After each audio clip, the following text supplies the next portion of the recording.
پدرم بسیار عرق میخورد. 7 سال پیش در راه بودیم. پدرم زیاد مست بود. مادرم را بسیار زد.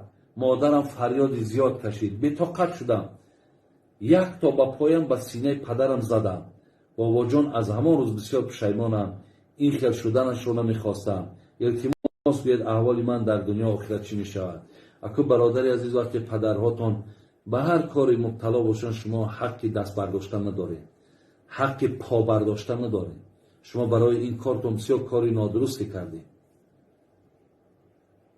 برای همین بین حتی قرآن میگه و صاحبهما فی دنیا معروفا.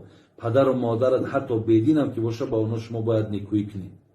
از این لحاظ از پدرت بخشش بپرس که من این کار نادرست کردم، مقصد دیلم به مادرم سوخت، مرا ببخش گفته. پدرت که بخشید ان شاء الله شما در خیر دنیا و آخرت میشود.